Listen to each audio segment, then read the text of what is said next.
you know, the character of Doll was so interesting when I read the script because it's something that I've done before, as far as like a woman in a man's kind of world, or like this, you know, kind of like this boys club. And I like the fact that she's actually like kind of a bigger man than every single one of the boys. So she's actually the toughest person I've ever played. And I was looking forward to doing that. I was looking forward to kind of taking these characters that I played on television and taking the strengths of all these women and taking it into film, because so many people haven't seen the tough characters that I played on TV. So I was like, you know, it would be nice to take it in and do it in film, because I actually believe that there's a shortage of really tough women in film right now. So I think that that it's, you know, that's kind of what drove me to play Doll, was that she didn't apologize for being, you know, a man. Doll is a mercenary who is on the Boss John's crew, and she's kind of, you know, his number two, and which means that she's the most trusted on his crew, and she probably has been with him in his crew the longest. She's the sniper on the team.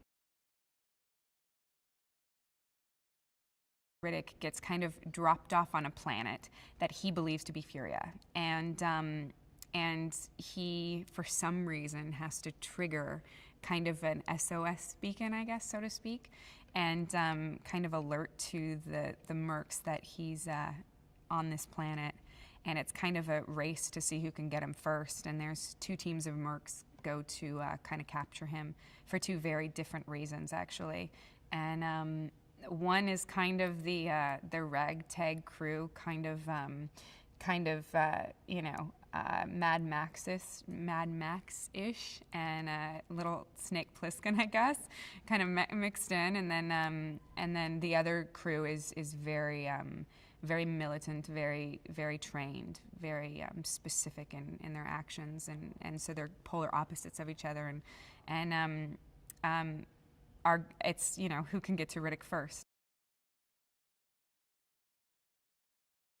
Doll kind of, yeah, you know, she really does kind of know who Riddick is, I think, because she knows who she is. You know, this is a woman who spends a lot of time in her head. She speaks very seldom. When she does speak, there's a reason for everything that she says.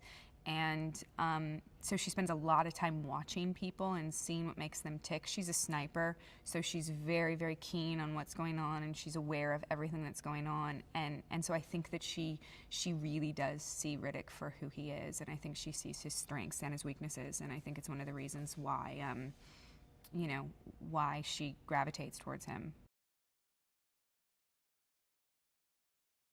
I like working with Vin. He's very hands-on. He's, you know, he gives 110% to every single piece of detail that's happening in, not only in the script, but on the day and with the other actors. And he facilitates this relationship where he wants you to be completely comfortable with everything that's going on, and feel like you really have a hand in this.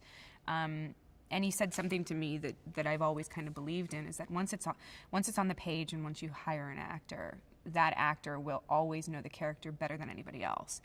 And so it's nice. So you kind of have this little bit of, like, okay, this is my role. She wouldn't do that. She would do this. I've already talked myself out of 2 scenes, talked myself into another one. So, you know, it's fun. I like working with him.